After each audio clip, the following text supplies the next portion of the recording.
Now, the first place we're going to go visit today is our Wall of Gum in Seattle, which is a city located in Washington, which is on the west coast of the United States. Now, I love Seattle, and I've been there as a tourist, but I never went and saw any Wall of Gum. I have to be honest, this is a tourist attraction that's really not for me. Ew, people taking their gum out of their mouth and sticking it on a wall is gross. Now, chewing gum is a type of sweet. It's kind of like a candy, except you don't ever swallow it. You put it in your mouth and chew and chew and chew.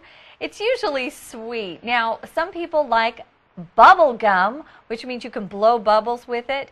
Chewing gum is just normal, no bubbles. But when you get tired of it and it's lost the sweetness, you might want to take it out, but don't put it anywhere. Throw it in the garbage.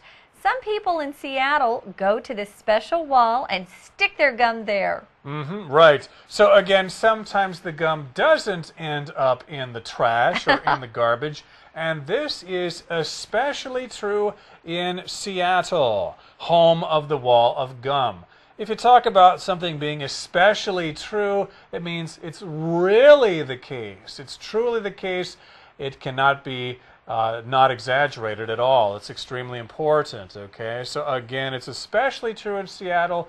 It's a unique case in Seattle because people don't throw their gum out there, at least at this place called the Wall of Gum. Yeah, I wanted to mention with especially, you could also use another adverb, particularly. It's particularly true here. So it's really true. You want to emphasize that something's more important here or happens more in this instance than in other places. Well, in the 1990s is when this tradition began. People started putting their gum on a wall while they waited in line. I guess they were bored. I can't believe someone's mom didn't say, "Hey, don't put your gum on that wall." Maybe they were adults doing it. They were actually waiting in line for a show at a place called the Market Theater. So they're waiting to go see a movie and were bored waiting in line, so they just took their gum out and put it on a wall. Or they were about ready to go in the theater and they were not allowed to chew gum inside, so they just stuck their gum on the wall. And again, this is at the Market Theater in Seattle. And now many travelers head to the wall to get rid of their gum too. It's kind of a tradition, right? They're not really waiting to see a show at this theater. Yeah. They go to this wall on purpose to say that they too stuck their gum on the wall. Now, if we talk about heading to some place, that means we're going to this place.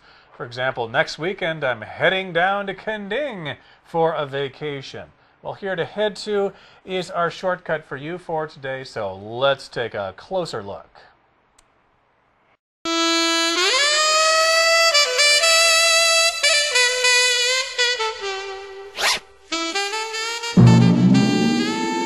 Shortcut for you. Hey, you look nice. Where are you going? Nowhere special. I'm just going to head to the gym. You're going to put your head in the gym? No, head to means go to. I'm going to the gym. Oh, I got it.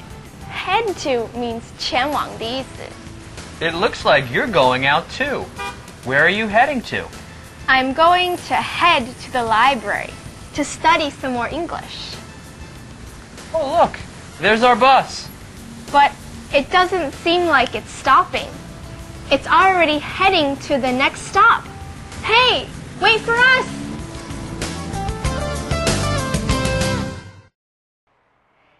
Now, they head to this wall in order to get rid of their gum or to put their gum on the wall. So they just want to get rid of it. Instead of using a trash can or a garbage can, they stick it on the wall.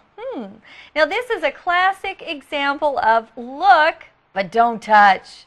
If you go to a museum and there are beautiful paintings on the wall, you can look, but you can't touch. That's a very specific rule.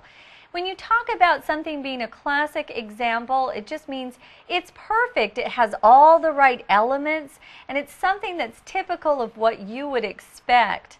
Now, a classic can also be something that's very popular and has developed its popularity over time, like a classic book. People think it's a good example of what good literature is. Or a classic movie that lots of people say, oh, it's one of the best ever.